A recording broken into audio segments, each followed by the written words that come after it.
Ada 7 amalan yang jika diamalkan bisa berpahala haji. Namun 7 amalan tersebut bukan berarti menggantikan ibadah haji yang diwajibkan bagi seorang muslim. Pertama, salat 5 waktu berjamaah. Dari Abu Umamah radhiyallahu anhu, Nabi SAW bersabda, "Masa ila salati maktuba fil jamaah, fahiya kahajjati, wa man masya ila salati tatawwa, fahiya ka umrati nafilah." Siapa yang berjalan menuju salat wajib berjamaah, maka ia seperti berhaji. Siapa yang berjalan menuju salat sunnah, maka ia seperti melakukan umroh yang sunnah. Di surat Tabrani, dan hadis ini hasan. Yang kedua yaitu melakukan salat isyraq, yaitu salat sunnah setelah kita melakukan salat subuh berjamaah di masjid, berdiam untuk berzikir sampai terbitnya matahari sekitar 15 menit setelahnya. Dalilnya yaitu Rasulullah SAW bersabda dari sahabat Abu Umamah radhiyallahu anhu, bahwasanya Rasulullah SAW bersabda, "Man shalla salat subhi fi masjid jama'ah yasbutu fi hatta yusalli subha ad-duha, kana ka'ajri hajj aw ta'mir tamma hajatuhu umratuhu." Barang siapa yang mengerjakan salat subuh dengan berjamaah di masjid, lalu dia tetap berdiam di masjid tersebut sampai melakukan sholat sunnah duha, maka ia seperti mendapat pahala orang yang berhaji atau berumrah secara sempurna.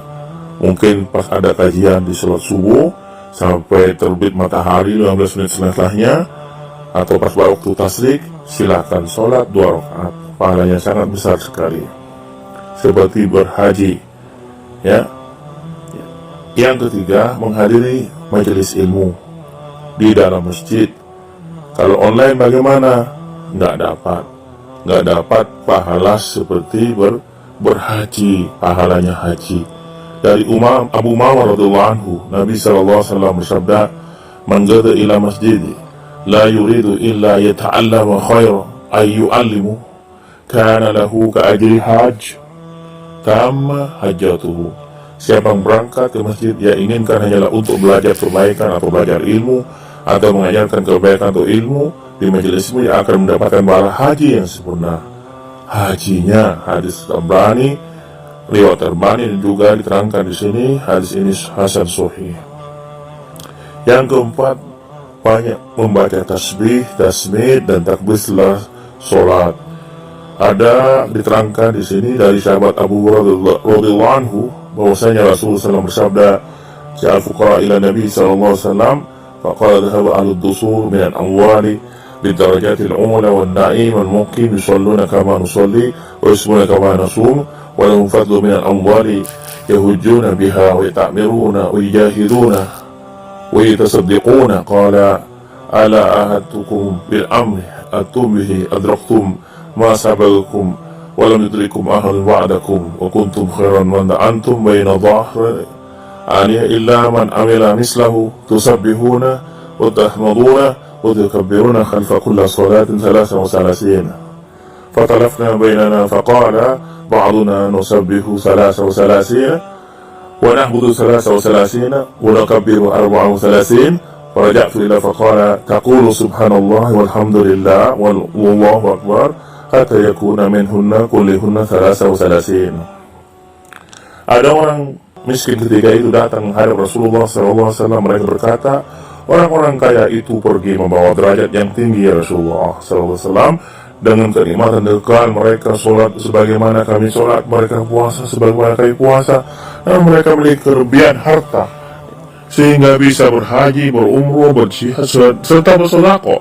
Nabi SAW lantas bersabda, "Maukah kalian aku ajarkan suatu amalan yang dengan amalan tersebut kalian akan mengejar orang mendahului kalian, dengannya dapat terdepan orang yang setelah kalian, dan tidak ada seorang pun yang lebih utama daripada kalian kecuali orang-orang melakukan hal yang sama seperti yang kalian lakukan, yaitu kalian bertasbih, bertahmid, bertakbir setiap akhir sholat sebanyak 33 kali." Maka jangan tinggalkan di ke-33 itu ya, eman-eman. Ada usaha bisnis semacamnya, eman-eman Pak. Ini hadis Bukhari diterangkan seperti itu. Juga yang kelima itu umroh di bulan Ramadan.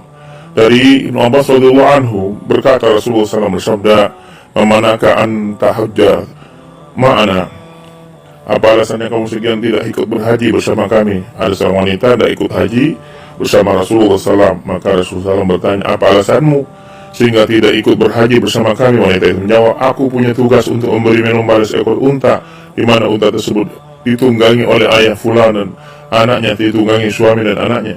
Ia meninggalkan unta tadi tanpa diberi minum, lantas kamilah yang bertugas membawakan air pada unta tersebut. Lantas Rasulullah SAW bersabda, فإذا كان رمضان ائتمري فيه فإن عمرة في رمضان حجات. Jika Ramadan tiba berumrahlah saat itu, karena umrah Ramadan senilai dengan haji. Hadis Bukhari dan Muslim.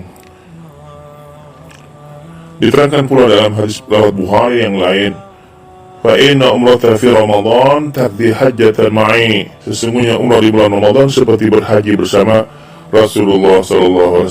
Artinya bukan menggantikan ibadah haji, tapi pahalanya berhaji punya nilai haji yang bersama dengan Rasulullah SAW. Pahalanya bukan berarti yaitu kewajiban yang Allah berikan, ibadah haji tidak hilang. Yang keenam yaitu berbakti kepada kedua orang tua.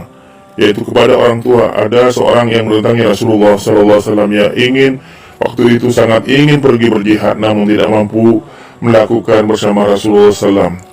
Bertanya kepadanya, apakah salah satu dari kedua orang tua masih hidup? Ia menjawab, ibunya masih hidup.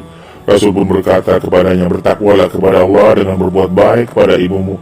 Jika engkau berbuat baik padanya, maka statusnya seperti berhaji, berumrah, berjihad. Masya Allah. Ya, birrul walidain pentingnya bagi kita semua. Semoga Allah mudahkan kita berbakti kepada kedua orang tua kita.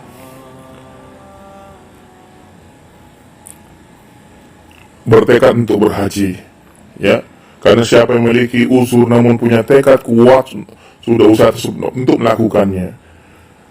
Contoh misalnya ada seorang sudah mendaftarkan diri untuk berhaji, namun ia meninggal dunia sebelum keberangkatannya, maka ia mendapat pahala yang sama. An Jabir qala kunna ma'an Nabi sallallahu alaihi wasallam fi Gaza faqala inna bil Madinah la rijalan ma sirtu masira wa la qata'tum wadiyan illa kanu ma'akum habasahumul marad. Dari Jabir radhiyallahu anhu berkata, dalam suatu perang Tabuk kami pernah bersama Rasulullah SAW. Sesungguhnya di Madinah ada beberapa orang yang tidak ikut melakukan perjalanan perang, juga tidak menyeberanginya suatu lembah, namun mereka bersama kalian dalam perang tersebut. Padahal mereka tidak ikut berperang karena mendapatkan uzur sakit. Hadis riwayat Muslim. Terangkan seperti itu. Maka pentingnya bagi kita untuk menjaga amalan-amalan ini, sehingga Allah berikan pahala yang sangat besar seperti ibadah haji, tapi tidak menggantikan kewajiban ibadah haji sebagai rukun Islam yang kelima bagi